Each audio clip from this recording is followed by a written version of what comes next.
Hi, everyone, and welcome back to the Novel Universe with your hostesses, Ashley and Dawn. And today we are going to be talking about uh, Beyond the End of the World by Amiee Kaufman and Megan Spooner. This is book 2 in the Other Side of the Sky series. So if you have not read book 1, you're going to be a little lost. We also encourage you to read book 1 because it was really good and it made Dawn and I's top 10 of 2020. And so, yeah, let's just get into it. It is time to stop Inshara, time to find a way beyond the worlds, time to find each other again. In her final confrontation with Inshara, the woman determined to take her place and rule Nim's kingdom. Both Nim and her enemy were sent to the world above in the Cloudlands, while North looks to the sky, left behind on the surface world. But more awaits them in a world above than North and Nim can ever expect as they come together to team up with allies from above and below. They face an ultimate test of their bond, their abilities, and their belief in each other in a quest to save their world. And that's all I'm going to say because, yeah, not really a whole much more. All right, Dawn, what did you rate this book? So I gave it a 3.5. I was really bummed by this book. I didn't like it nearly as much as the first one. I think I gave the first one a 4.5. And by about 40% in, I was starting to not enjoy myself. I gave it a 3.75. It dropped a little for me, just in some areas. Yet again, it didn't hold me as captive as I was with the first book. But, you know, we're going to talk about it. Yeah. Because we have other things to say. So we're going to get into our dislikes. I had like very minor things. Not me. I had a lot. And I had some nitpicks. Like when I like went through them, I was like, it's not really the book's fault on some of these. Some of them it's me. So yeah, I'll start with my little one that I have. I have 2. Okay. My first one is I really felt that there was a lack of explanation of the mist. And so the mist was kind of a big ordeal in this book for me. And the first book, we're kind of left with this like intrigue. We don't really know. Like, is it something mystical? Is it something that's like really dangerous? Or what's going on? Is somebody else putting it out? I don't know. And still with book 2, I really felt like we got a little bit of what it was, but not really, because then it was receding, but then it came back. And that, I don't know. There's a little bit of confusion. What about you? I didn't even think about that as far as the mist.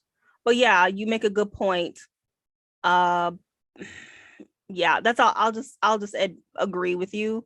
I didn't really think too much about it, so I don't really have an opinion, but the fact that I didn't think too much about it is probably not a good thing. But my biggest dislike was the pacing. This is, and I went back and listened to our podcast of book 1 just to kind of, catch me up a little bit, because a lot of times after I've closed a book, I have forgotten everything. Even if I read it the day before, I totally have forgotten. So when I went back and listened to our previous podcast, the first thing you said was this is plot driven. And in that podcast, I kind of disagreed with you. But in this one, this book is incredibly plot driven. And I think the first one was incredibly plot driven too. But because I was distracted by the world and the characters in book 1, I didn't notice how plot driven it was, but this one was agonizing. I don't like plot driven stories, so that's already a check mark in the bad section for me. But this book, and I'll give you an example of what this book does, and I'm pretty sure it did this in the first book, but once again, I was just distracted. So what will happen in this book is North, and this is not what really happened. This is just me making up stuff. But North would go to the Fisher King and be like, hey, I need to get home. and he'd be like, okay, you need to go and find the sword in the stone. And so then in the next chapter, North finds the sword in the stone. And then next to the sword in the stone would be like a scroll. And the scroll would be like, oh, you need to go find the chicken of the sea. And that'll help you get home. And in the next chapter, he finds a chicken in the sea without very many obstacles. So it's just like bam, bam, bam, bam, bam. And I'm like, that's not how this shit. I mean, there should be something stopping him. There should be something else happening in between. Nope, the next chapter, chicken of the sea in hand. So I was like, I don't like that. I didn't like that at all. Yeah, I agree with you. That was something that I was a little bit nitpicky about because I knew it was a plot driven book. And then I was like, okay, I'm okay with like all the dump, but not, and, it's kind of like our main characters suffer from like, oh, we know everything itis, like it's fine, or there's no hardships for us. Yeah, that was the pacing. I agree with you. It was agonizing. The first probably 75 pages, I was like, oh Lord, like just a little bit more like, oh, this is not good. And then it picked up for me. It did pick up. And I was like, okay, I'm okay. But it still held that same slowish, sluggish pace that the world's supposed to distract you with while you're going on the adventure. So my next dislike, I really wanted in Shara's perspective. I feel like we could have gained a lot about our villain and everything that she really wanted if we would have had more of her perspective in this book. Because I didn't empathize with her in a way that we're supposed to empathize with her. Like, I didn't feel bad for her at all. It was like, well, you're just, a greedy person. Like, that's all. So I feel like that would have added to the depth of this book and causing it to be even more amazing. So, yep, that's my second point. And FYI, I'm going to call her Insta because, like I said, in the first book, these names in this book are clunky, and in Shara is clunky to say. So I'm going to call her Insta again. And for me, a villain is vital to how much I enjoy a book. If there's a villain in it, that villain better be freaking fantastic, or I'm not going to be happy. And she was good in the first book. I wouldn't call her great, but she was pretty good in the first book. She also didn't have her own chapters in the first book. However, I totally agree. And I wrote exactly what you said. She needed to have her own chapters, or she should have been written better through the eyes of Nim and North, whose perspective that we get. And because they're spending so much time panting and pining over each other, they're not spending any time on her, on Insta. And I think that Amiee and old girl Megan tried to remedy this by having perspectives from other like service workers, like people who worked in the palace. But and it kind of did it, but it still wasn't enough. And because of that, I'm not going to say in the spoiler-free edition, but because of that, one of the characters' motives was ridiculous. I just wasn't buying it. I wasn't invested at all because Insta wasn't developed enough. 100%. I agree. I also didn't like the little rando chapters of people that I had no idea what was happening, because I was like half listening, half reading the book at the same time. So I would listen to it and I was like, who the poop is talking? Like, well, that's what I was talking about. The service workers, their only purpose was to advance the character development of Insta, but they didn't quite do it. That was their only purpose. Well, you can keep going down your dislikes because the last of my old nitpicks here. Okay. I did not think that, and I'm gonna call this city Al.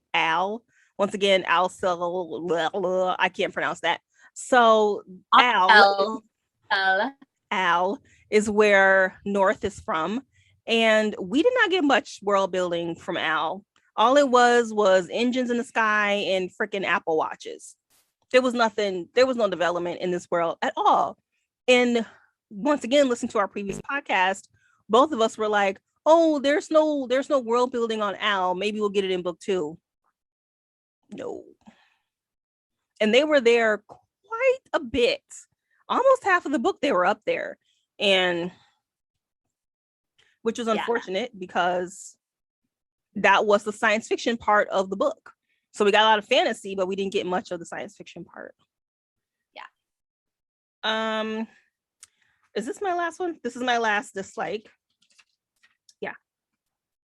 I kind of already said it, but I feel like this book was a little repetitive with North and Nim and their feelings. It was like, oh, I love him. I want to touch our fingers. Oh, I wish he was here next to me stroking my hair. I don't care. After a while, I'm over it. Just get together, do your business, and move on with your life, you know? And it was just on and on and on. And I'm like, if they had spent more time on developing Insta and Elkisa and another character I'm not going to say, and another character I'm not going to say, then it would have been a better book. And this book is 480 pages. They had plenty of time to develop the world and all these other characters. But no, we must listen about their feelings. I had a nitpick, so I'll say Ashley's nitpicking time. Nitpicking time with Ashley. With me.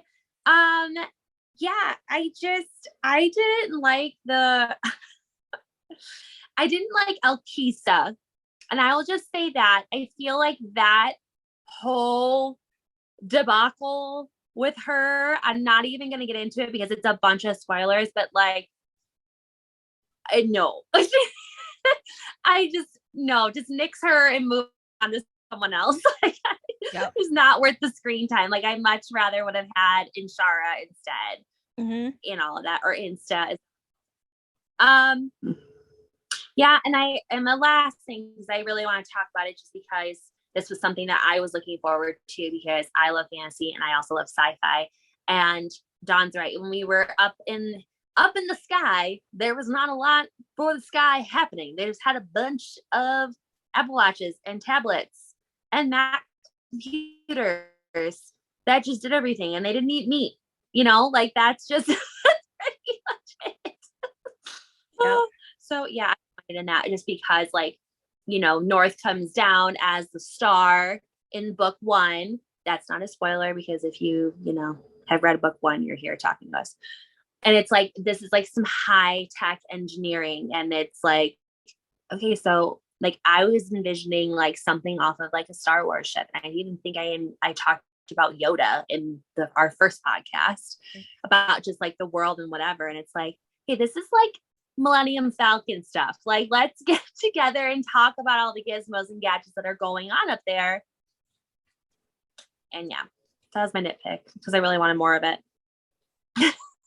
There is an explanation for it, and we'll talk about it in the spoiler edition, but yeah. It ain't time yet. Hold your horses. Hold them. All right, so now it's time to get into our likes. I still like the Bindle cat. He's my favorite. He makes the book. I'm sorry. Like, there are just times where it's like, if he wasn't there, it would be so boring. I thought he was going to turn into a person or something. Or start speaking. Something. I was like waiting for it. Like, they like his voice chip somewhere. I don't know. He is great. What about you? So I kind of like the overall theme, which I won't say because it's a spoiler, but I think it's it's the overall theme, and that's all I'll say. Yeah, I really liked the whole Oracle scene, which I'm not going to tell you what that is because it's also kind of spoilery, but that was awesome. I was laughing so hard at certain things that were happening in that scene, and I enjoyed it. That was done well. I only have one more like, unfortunately. I like the writing style. I think that Megan and Amiee, probably more Amiee, are good writers. I think their writing style is a little bit more sophisticated than the average YA book. not as sophisticated as like a Steve Otter or a Laini Taylor or somebody like that, but they're right in the middle between a Steve Otter and Alexandra Brackett. Who Laura was terrible. So yeah, I did enjoy the writing style. If anything, I wasn't complaining about that. See, I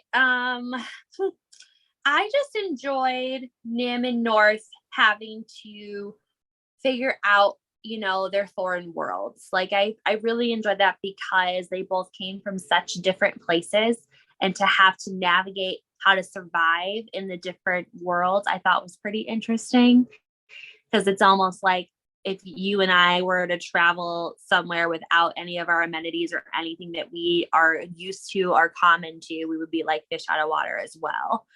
And so I really like that. I did have one more, like, also, I really like North's friends.